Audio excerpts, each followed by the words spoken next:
देखिए ये loss of motion का मैंने रिवीजन कराया थ्रू क्वेश्चंस। थ्योरी बेटे मैं नहीं पढ़ा सकता, इतने कम टाइम में पॉसिबल नहीं कि हम क्लास की थ्योरी डिस्कस करें। इस वक्त तो मैं बस क्वेश्चन रिवाइज करा रहा हूं और ये मान के रिवाइज करा रहा हूं कि थ्योरी आपने पढ़ ली है, आपने प्रॉपरली प्रिपरेशन कर ली है, तो क्लास के जो नोट्स हैं उसकी थ्योरी आपने पढ़ रखी है। उस थ्योरी के बेसिस पे किस तरह के क्वेश्चन आते हैं पास्ट में वो मैंने रिवाइज करा है। ठीक है, जितने क्वेश्चन मुझे लगा कैटेगरी वाइज जरूरी है रिवीजन के लिए प्रीवियस ईयर से, वो मैंने रिवाइज करा दी। मैंने आपसे कहा था मैं 99% क्वेश्चन प्रीवियस ईयर से लूंगा, क्योंकि मेरा काम है क्वेश्चन की कैटेगरी रिवाइज कराना, और ज्यादातर प्रीवियस ईयर क्वेश्चन में ऑलमोस्ट हर कैटेगरी प्रेजेंट है, तो मैंने उन्हीं को रिवाइज कराया है। ठीक है, जहां मुझे लगेगा कि कुछ कैटेगरी मिसिंग है तब मैं आपको अलग से एक दो क्वेश्चन करा सकता हूं, लेकिन इस चैप्टर में तो जितनी कैटेगरीज रिवीजन के लिए जरूरी थी सब प्रीवियस ईयर में थी, तो जितने क्वेश्चन मैंने कराए सब प्रीवियस ईयर में बेटे आ चुके हैं सबके। नेक्स्ट क्वेश्चन में एक डायग्राम दिया है जिसमें आप देख सकते हैं एक स्प्रिंग है और एक स्ट्रिंग है। ठीक है, two blocks A and B of masses 3m and m respectively are connected by massless and inextensible string। दो ब्लॉक हैं ए एंड बी, दोनों कनेक्ट है किससे? एक रस्सी से, स्ट्रिंग से कनेक्ट है। The whole system is suspended by massless spring, और दोनों एक स्प्रिंग से सस्पेंड कर दिए गए, लटका दिए गए। The magnitude of acceleration of A and B immediately after the string is cut. देखिए अभी फिलहाल तो एक्सेलेरेशन नहीं है, फिलहाल आपके दोनों ब्लॉक सीलिंग से लटकाए हुए हैं, और अगर कोई चीज सीलिंग से ऐसे लटकाई हुई है तो फिलहाल तो ये स्टेशनरी है। हाँ, ये पूछ रहा है कि उस समय एक्सेलेरेशन क्या होगा जब मैं ये स्ट्रिंग ब्रेक कर दूंगा, तो जब ब्रेक करेंगे तब मूव करेंगे, अभी नहीं कर रहा है। तो फिलहाल अभी एफबीडी बना के देखते हैं सिचुएशन क्या है। अब इस समय इस एम का एफबीडी बनाओगे तो नीचे एम जी और ऊपर ये स्ट्रिंग टेंशन देगी टी, अर्थ इस पे नीचे एम जी लगाएगी, स्ट्रिंग ब्लॉक बी को ऊपर टी देगी। 3m का एफबीडी बनाते हैं, नीचे उसका वेट लगेगा 3mg, स्ट्रिंग 3m के नीचे है तो टेंशन नीचे लगेगी, और उसके ऊपर स्प्रिंग है, ऊपर स्प्रिंग लगेगा, स्प्रिंग फोर्स। ठीक है, आप देख सकते हैं ब्लॉक ए के नीचे स्ट्रिंग है तो यहां नीचे से टी लगेगा, ऊपर स्प्रिंग कनेक्ट है, ऊपर के एक्स लगेगा ऐसे, और एम जी तो लगना ही उसका। ये बी का एफबीडी हो गया, ये ए का। अब न्यूटन सेकंड लॉ लगाते हैं वाई में, दोनों पर। नीचे बी पे लगाइए, ऊपर टी, नीचे एम जी, मास एम, और फिलहाल एक्सेलरेशन 0 है तो टी आ गया एम जी। अभी बॉडी मूव नहीं कर रही है, अभी तो ये सस्पेंडेड है, लटकी हुई है हवा के अंदर, स्टेशनरी। अब इस पे सेकंड लॉ लगाओ, ऊपर वाली बॉडी पे ए पर, ऊपर के एक्स, नीचे टी, साथ में नीचे 3mg भी है, मास 3m और एक्सेलरेशन 0, तो यहां से के एक्स आ गया t प्लस 3mg, और t की वैल्यू mg यहां पुट कर दें तो यहां से के एक्स की वैल्यू आ गई, चेक कर लीजिए। ये हमारा फिलहाल का एफबीडी बना के वैल्यूज निकल गई। इस समय टी इतना है mg और के एक्स 4mg, और इस समय आपका पूरा सिस्टम रेस्ट पे। अब देखते हैं स्ट्रिंग कट करने से क्या होगा। देखिए स्ट्रिंग कट करने से स्ट्रिंग तो गायब हो जाएगी, अब डायग्राम ये हो जाएगा, ये बीच में से स्ट्रिंग चली गई, हमने कट कर दी। अब मैं अगर दोबारा एफबीडी बनाऊं इस पे, नीचे वाले पे बी पर, तो ये mg है और ऊपर पहले टी था, अब नहीं है। अब बताओ नेट फोर्स क्या हो गया इस पे? फिर से सेकंड लॉ लगा रहा हूं मैं, ब्लॉक बी पर नेट फोर्स mg है, मास इनटू एक्सेलेरेशन, तो इसका एक्सेलेरेशन अब g आ रहा है।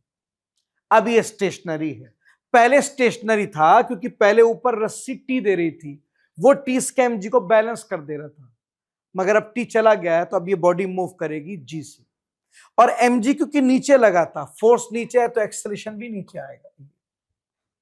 अब इसका एफबीडी बनाओ, नीचे 3mg, ऊपर kx, और kx की वैल्यू अभी निकाली हमने, कितनी थी?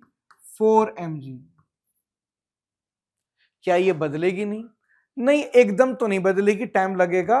और आपने जो आंसर पूछा है वो इमीडिएटली पूछा है। अगर आप सही से देखें तो क्वेश्चन में लिखा है the magnitude of acceleration of A and B immediately after the string is cut. आपको आंसर तब चाहिए जब स्ट्रिंग कट की उसके तुरंत बाद। मैं मानता हूं कि कट करने के बाद स्प्रिंग में चेंजेस आएंगे, मगर बेटा चेंजेस आने में वक्त लगेगा, और आपको आंसर चाहिए स्ट्रिंग कट करने के तुरंत बाद। अब तुरंत बाद तो एकदम सडन चेंजेस तो स्प्रिंग फोर्स में नहीं आते, स्ट्रिंग में आ सकते हैं।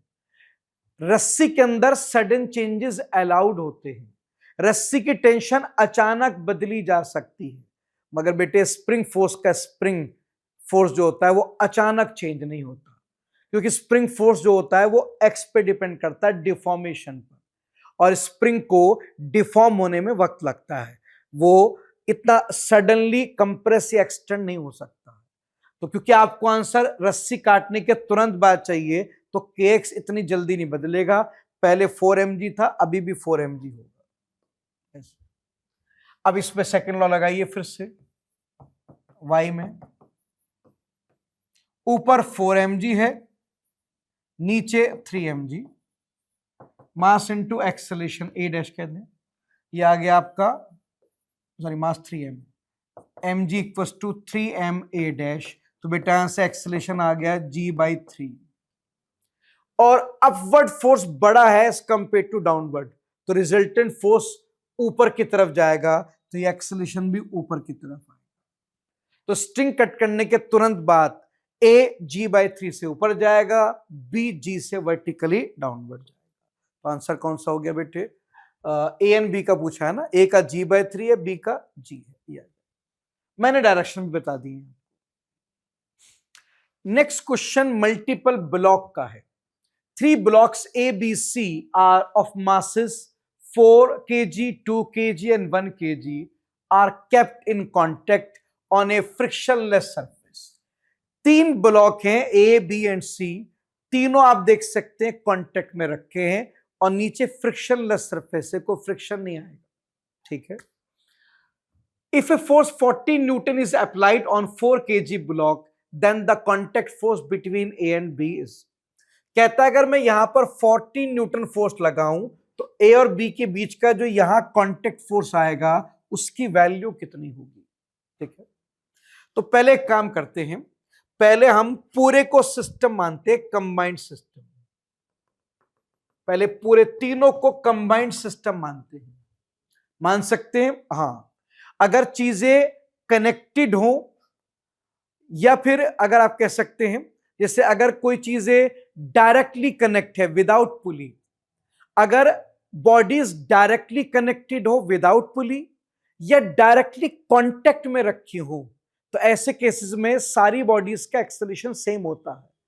और अगर बॉडीज का एक्सेलरेशन सेम हो, वैल्यू वाइज भी और डायरेक्शन वाइज भी, तो उन्हें कंबाइंड करना अलाउड है, आप उन्हें कंबाइंड फॉर्म में भी सॉल्व कर सकते हैं। ध्यान से समझ लीजिए, अगर मल्टीपल बॉडीज डायरेक्टली स्ट्रिंग से कनेक्ट हो विदाउट पुली, या फिर डायरेक्टली कांटेक्ट में रखे हो, ऐसी बॉडीज का एक्सेलरेशन सेम होता है, और जब एक्सेलरेशन सेम हो तो उन्हें कंबाइंड फॉर्म में सॉल्व करना अलाउड हो जाता है। तो मैं तीनों को कंबाइंड फॉर्म में ले रहा हूं, और मैं net force in X equals to M A X, X direction में न्यूटन सेकंड लॉ लगाऊंगा। पहले मैं तीनों का एफबीडी बना दूं ताकि मैं देख सकूं कौन फोर्स एक्स में कौन वाई। नीचे तीनों का एमजी लगेगा, कंबाइंड एमजी नीचे, एक का मास 4 है, एक का 2, एक का 1, तीनों का 7 kg है, तो mg आएगा 70 न्यूटन, ठीक है। मास 7 kg, g 10, तो mg 70 हो। फ्लोर से ऊपर की तरफ एक कंबाइंड नॉर्मल लगेगा n, आपने इधर से 40 न्यूटन फोर्स लगाया राइट साइड में, और बस इस पूरे सिस्टम पे कोई और फोर्स नहीं लगेगा। फ्रिक्शन हो सकता था, मगर उसने साफ लिखा है फ्रिक्शनलेस सरफेस। तो आप देखो कंबाइंड एफबीडी में एक्स में ए की फोर्स है 14, मास 7, एक्सेलेरेशन इन एक्स कितना आ गया यहां से 2। तो मुझे यहां से एक्सेलेरेशन की वैल्यू मिल गई। तो फिलहाल मैंने क्या करा, पूरे को कंबाइंड सिस्टम माना, सेकेंड लॉ लगाया और एक्सेलेरेशन आ गया। अब मैं दोबारा करूंगा, अब मैं सिस्टम लूंगा यहां से, अब पूरे को नहीं लूंगा। अब के मैं इसको यहां से सिस्टम मानूंगा, ए यहां से यहां तक, बी और सी को कंबाइंड सिस्टम लूंगा, ठीक है बेटा। अब की बार मैं बी और सी का कंबाइंड सिस्टम लूंगा। अब इस कंबाइंड सिस्टम का मैं एफबीडी बना रहा हूं नेक्स्ट पेज पे। नीचे तो कंबाइंड एमजी आएगा, बी का मास 2 kg था, सी का 1 kg, कंबाइंड मास 3 kg था, तो mg 30 न्यूटन हो गया। नीचे से ऊपर की तरफ एक कंबाइंड नॉर्मल लगेगा, एन नॉट इधर ऐसे फ्लोर देगा। और कौन देगा आप खुद देखो भाई, दोनों का कंबाइंड mg लगेगा, नीचे फ्लोर ऊपर की तरफ नॉर्मल देगा। और तुम्हारा सिस्टम ए के कांटेक्ट में है, इस जगह से देखो तुम्हारा ये सिस्टम ए के भी कांटेक्ट में है, तो एक नॉर्मल यहां से आएगा। किस डायरेक्शन में? देखिए नॉर्मल लगता है कांटेक्ट के परपेंडिकुलर, ये कांटेक्ट सरफेस वाई में है, तो नॉर्मल लगेगा हॉरिजॉन्टल ऐसे, राइट या लेफ्ट, जिस पे लगता है, ठीक है, वो बॉडी जो है उसी की तरफ लगता है। अगर आपको बी पे नॉर्मल चाहिए, हाँ, तो बी की तरफ लेंगे आप नॉर्मल, तो राइट साइड में लेना है आपको नॉर्मल। तो ए बी को जो नॉर्मल देगा वो राइट साइड में दे देगा ऐसे, इस साइड। ये नॉर्मल है, इसको हम कह देते हैं N1, नाम आप कुछ भी रख सकते हैं। ये बी और सी का कंबाइंड एफबीडी बन गया बेटे।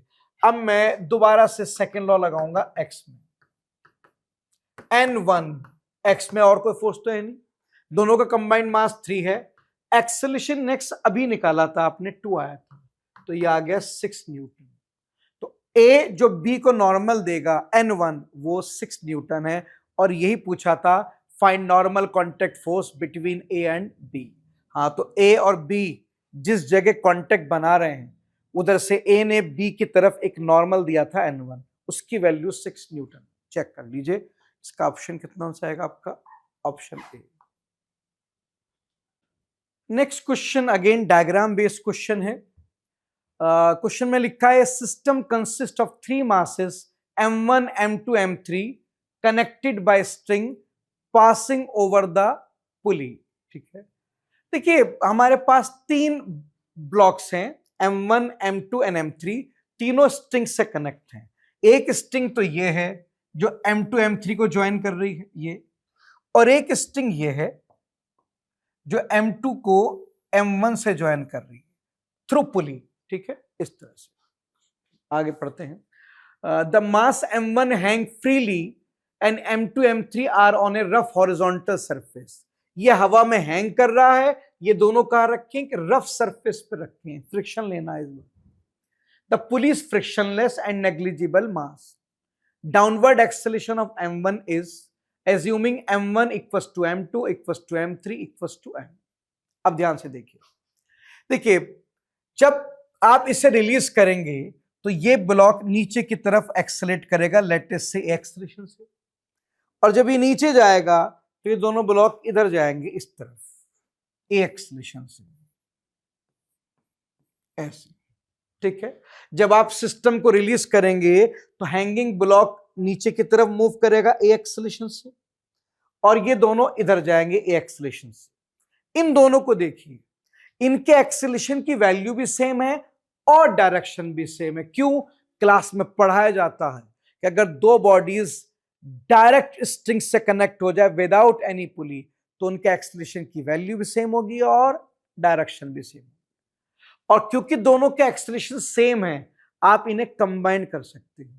तो आप इन दो को दो ना लेकर एक ले सकते हैं, यानी कि आप डायग्राम ये बना सकते हैं बेटा, आप दो की जगह एक ब्लॉक बना दें, ये m और इसे कर दें 2m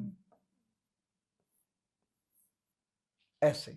ठीक है, अब ये क्वेश्चन इसमें कन्वर्ट हो गया।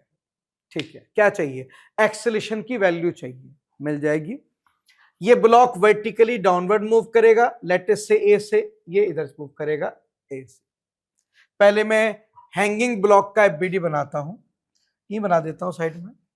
हैंगिंग ब्लॉक पे नीचे क्या लगेगा, mg, और ऊपर ये वाली रस्सी टेंशन देगी T, ठीक है, इस तरह से। अब वो जो ब्लॉक उस पर रखा है टेबल पे, उसका FBD बना देता हूं। उसका जगह नहीं, मैं इधर बना देता हूं 2m का FBD। नीचे mg लगेगा 2mg वर्टिकल डाउनवर्ड। टेबल का फ्लोर ऊपर की तरफ एक नॉर्मल देगा n। ये वाली रस्सी इधर टेंशन देगी अपनी तरफ T, और ये फ्रिक्शन है इसके पास, तो जब ब्लॉक लेफ्ट में मूव करेगा तो राइट में उसको फ्रिक्शन मिलेगा। कौन सा, स्लाइडिंग फ्रिक्शन, बॉडी मूव कर रही है, म्यू के एन। तो इस वाले ब्लॉक का FBD ये आ गया, और उस ब्लॉक का FBD मैंने ये बना दिया, ठीक है। अब मैं न्यूटन सेकंड लॉ लगाऊंगा बेटे। पहले 2m पे लगाता हूं। जो 2m वाला ब्लॉक है उस पे न्यूटन सेकंड लॉ लगा रहा हूं y में, sigma Fy equals to ma y। ऊपर नॉर्मल है, नीचे उसका वेट 2mg, मास 2m, और y में कोई एक्सेलरेशन नहीं है। 2m की बात कर रहा हूं मैं। जो आपका 2m ब्लॉक है वो 2m ब्लॉक ऐसे इस टेबल के ऊपर ऐसे लेफ्ट में मूव कर रहा है, टेबल के ऊपर रखा है, तो y में कोई मूवमेंट नहीं है, तो x का एक्सेलरेशन क्या, y का एक्सेलरेशन क्या हो जाएगा, 0। तो यहां से n की वैल्यू आ गई बेटा 2mg, ठीक है। अब मैं सेकंड लॉ x में लगाता हूं, अगेन 2m पर।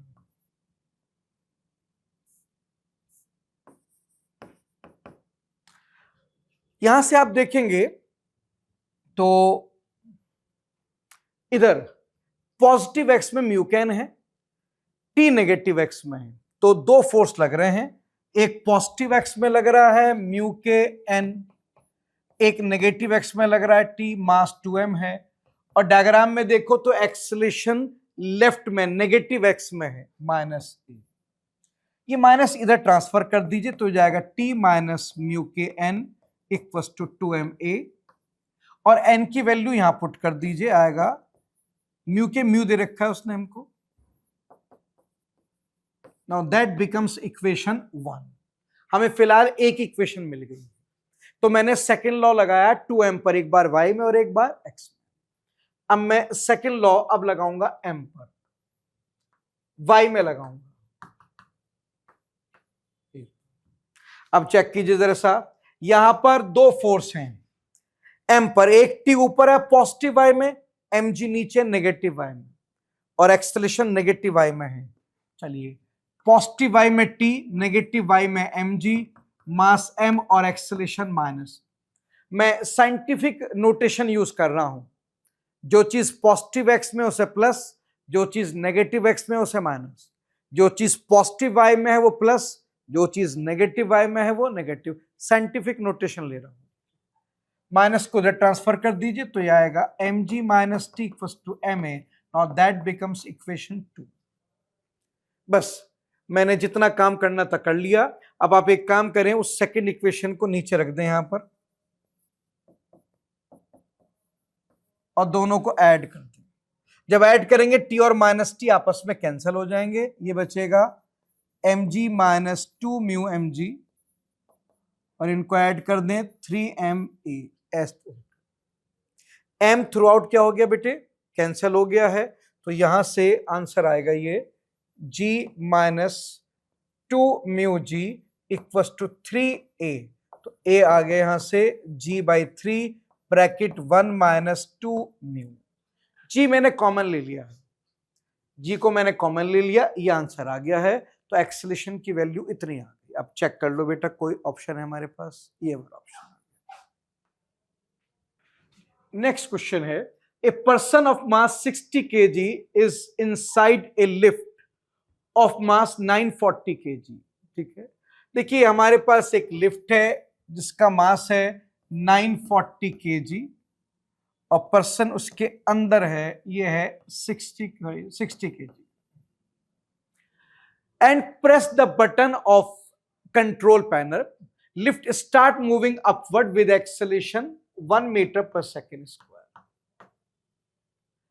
If G equals to 10, the tension in supporting cable is, अब ध्यान से समझिए, देखिए हमारे पास एक आदमी है जो लिफ्ट के अंदर बैठ गया है, लिफ्ट का बटन दबाया जिसकी वजह से लिफ्ट ऊपर चली गई। अब मुझे बताओ लिफ्ट ऊपर कैसे जाती है? देखिए लिफ्ट के ऊपर एक केबल लगी होती है, ये केबल जो है इसमें टेंशन होती है, केबल मतलब स्ट्रिंग। अब ये जो टी होता है यही खींच के लिफ्ट को ऊपर ले जाता है। अब ये जो टी होता है केबल का, ये वेरिएबल होता है, इसको हम इलेक्ट्रिकली कम ज्यादा कर सकते हैं। हम टी को बढ़ा भी सकते हैं और कम भी। जब हम टी की वैल्यू को टोटल एमजी से ज्यादा करते हैं तो लिफ्ट ऊपर चली जाती है, और जब हम टी को टोटल एमजी से कम कर देते हैं तो लिफ्ट नीचे आने लगती है। इलेक्ट्रिकली इस केबल की टेंशन को हम कम ज्यादा करते हैं। अब इस समय अगर मैं एफबीडी बनाऊं तो नीचे तो कंबाइंड एमजी लगेगा, 940 लिफ्ट का 60% का 1000 केजी यानी कि 10,000 न्यूटन। ऊपर रस्सी टेंशन लगाएगी टी। अगर मैं न्यूटन सेकंड लॉ लगाऊं वाई में, टी पॉजिटिव वाई में है, 10,000 नेगेटिव वाई में, मास 1000 केजी और एक्सेलरेशन 1, तो यहां से टी आ गया 11,000 न्यूटन। तो इस समय इलेक्ट्रिकली हमने इसका टी 11,000 न्यूटन पे सेट कर रखा है, इसीलिए ये पूरा सिस्टम 1 मीटर पर सेकंड स्क्वायर से ऊपर जा रहा है। तो सपोर्टिंग केबल में टेंशन कितनी आएगी बेटा? 11,000। मगर ध्यान रखना ये वेरिएबल होती है, हम इसे चेंज कर सकते हैं। नेक्स्ट क्वेश्चन मंकी को लेकर है। A monkey of mass 20 kg holding a vertical rope. ये एक वर्टिकल रोप है ये, और यहां से मंकी उसको होल्ड कर रहा है ऐसे, इस तरह से 20 kg का मंकी है। आगे, the rope will not break when a mass of 25 kg suspended from it but will break if mass exceed 25। ये रस्सी नहीं टूटेगी अगर हम 25 kg का मास इससे हैंग कर दें। सस्पेंड का मतलब लटका दें, और सस्पेंड का मतलब लटकाना भी और स्टेशनरी लटकाना है। जब हम कहते हैं ना कि ये चीज हमने सस्पेंड कर दी, यानी कि हमने उसको हवा में स्टेशनरी पोजीशन में हैंग कर दी। तो अगर मैं एक 25 kg का ब्लॉक इससे लटका दूं तो ये स्ट्रिंग नहीं टूटेगी। अगर मैं इस समय इसका एफबीडी बनाऊं तो नीचे mg आएगा 250 न्यूटन, मास इंटू जी, ऊपर केबल की टेंशन आएगी, रेस्ट पे है, न्यूटन सेकंड लॉ लगाएंगे वाई में, टी ऊपर पॉजिटिव, 250 डाउनवर्ड नेगेटिव, मास 25, एक्सेलरेशन 0, तो 250 न्यूटन पर ये नहीं टूटेगी। क्वेश्चन में ही तो लिखा बेटे, the rope will not break when a mass 25 kg suspended from it. ये रोप नहीं टूटेगी अगर 25 किलो का मास इससे लटका दिया जाए। हाँ, तो हमने देखा कि अगर 25 किलो का मास लटकाएंगे तो टी 250 न्यूटन आएगा, और वो कह रहा नहीं टूटेगी, 250 न्यूटन तक कोई प्रॉब्लम नहीं। ठीक है, आगे, but it will break if the mass exceed. हाँ, लेकिन इससे ज्यादा मत करना, 25 ज्यादा ही, 25 kg से ज्यादा होते स्ट्रिंग टूट जाएगी, यानी कि 250 न्यूटन से ज्यादा टी प्रोवाइड नहीं करेंगे, नहीं तो स्ट्रिंग ब्रेक हो जाएगी। आगे पढ़ते हैं। What is the maximum acceleration with which monkey can climb up? पूछ रहा है ये मंकी मैक्सिमम कितने एक्सेलरेशन से ऊपर क्लाइंब कर सकता है। चेक कर लेते हैं। मंकी पे नीचे mg लगेगा 200 न्यूटन, ऊपर रस्सी टेंशन लगाएगी टी, और ये वही रस्सी है, उसी रस्सी से मंकी को लटकाया है। न्यूटन सेकंड लॉ लगाएंगे बेटा वाई में, ऊपर टी है, नीचे 200, मास 20, एक्सेलरेशन ए। और क्योंकि आपको मैक्सिमम ए चाहिए तो उसके लिए टी मैक्सिमम लगाना पड़ेगा। कितना? तो 250 से ज्यादा नहीं लगा सकते वरना रस्सी टूट जाएगी, तो मैं 250 ही लगा देता हूं, 250 तक तो लगा सकता हूं। 250 माइनस 200 कितना आएगा बेटे? 50 इक्वल्स टू 20 ए, तो यहां से ए आ गया 2.5 मीटर पर सेकेंड स्क्वायर। इससे ज्यादा एक्सेलरेशन आप प्रोवाइड नहीं कर सकते हैं, तो ऑप्शन डी आ गया बेटे।